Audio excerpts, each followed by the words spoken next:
जय भवानी संघ अपने स्थापना काल के 34वां दुर्गा पूजा मना रहा है और ये संस्था का गठन 1990 में हुआ है और उससे लेकर के आज तक शहर के सारे प्रसिद्ध व्यवसायी और अधिकारीगण इस संस्था से जुड़ करके अच्छा योगदान देते हैं।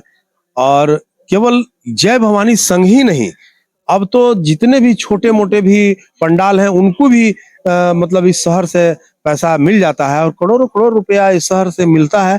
और सनातन धर्म के रक्षा के लिए लोग अपना दोनों हाथ से चंदा देते हैं और अच्छा मतलब डोनेशन मिलता है और दान देते हैं। मैं एक बात जरूर कहना चाहूंगा कि केवल गढ़वा और झारखंड के लोग नहीं, बगल में उत्तर प्रदेश है, हमारा प्रदेश बगल में छत्तीसगढ़ है, बिहार से लोग आते हैं और माँ से विनती मांगते हैं, प्रार्थना करते हैं और मनवांछित फल प्राप्त करके और यहाँ से जाते हैं और उन्हें मिलता भी है। और ऐसा नहीं है कि नहीं मिलता, मिलता है और वो ला करके यहाँ चढ़ावा चढ़ाते हैं। जो उनकी मन्नत पूरी होती है तो वो चढ़ावा चढ़ाते हैं और उसी मन्नत पूरी होने पर जो सोने चांदी का आप श्रृंगार देख रहे हैं वो दिया हुआ दान है, हम लोग खरीदे नहीं है, वो दिया हुआ दान है। और इस वर्ष भी कुछ मिला है हम लोगों को और हम लोग उसको फिर अगले साल उसको चढ़ाते हैं। और श्रद्धालुओं की अटूट भीड़ होती है यहाँ पे। आपको आने जाने का रास्ता, अभी तो हम आपसे आराम से बात कर ले रहे हैं, लेकिन बस घंटा 2 घंटा में भीड़ जब शुरू हो जाएगी तो भीड़ संभालना मुश्किल हो जाता है। चाहे हमारे संस्था के सभी सदस्य हों, चाहे संरक्षक हों, चाहे प्रशासन के लोग हों, उनकी पसीना छूट जाती है भीड़ को देख करके। तो यहाँ जितनी भी व्यवस्था हम लोग करते हैं, प्रसाद की भी समुचित व्यवस्था श्रद्धालुओं के लिए किया जाता है, समझ गए ना। ये सारा व्यवस्था हम लोग अपने हिसाब से करते हैं। दूसरी बात यह है कि यहाँ के जो जिला प्रशासन के लोग हैं, इतना शांति प्रिय ढंग से नवरात्रि होता है।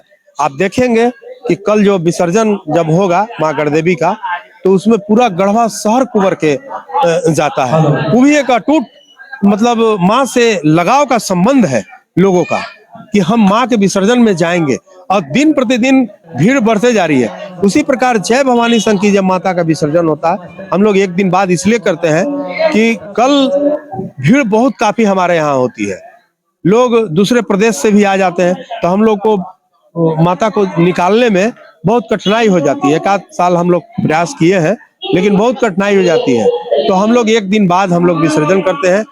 जैसे आज नवमी है, कल 10वीं होगा, तो 10वीं तिथि को हम लोग विसर्जन पूजा कर देते हैं और एक दिन जो है बाद हम लोग माता को मूर्ति रूप में हम लोग यहाँ से आज इस जय भवानी संघ के माता के विसर्जन में अत्यंत अधिक केवल माताएं ही रहती हैं। पूरे गढ़वा के माता सब यहाँ आएंगी और माँ को मनाते हुए, रिझाते हुए, नाचते गाते हुए माँ को विदाई देती हैं।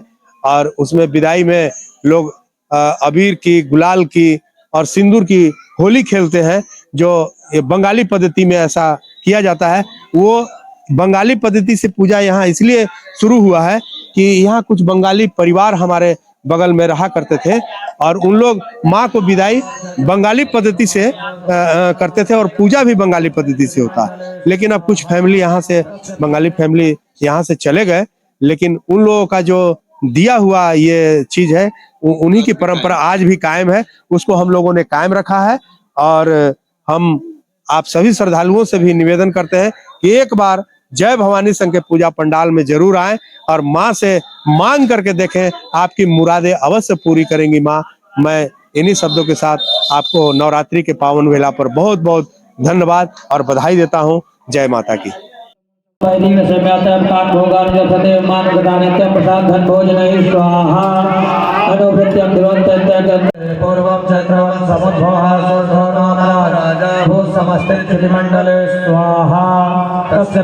ओम सावर्णे सूर्यतनयो यो मनोगत करोम की मेन मनस्ते सुप्रीत निष्ठुरम स्वाहा मार्कंडे उवाच स्वाहा ततस्तौ सहितं विपरीतम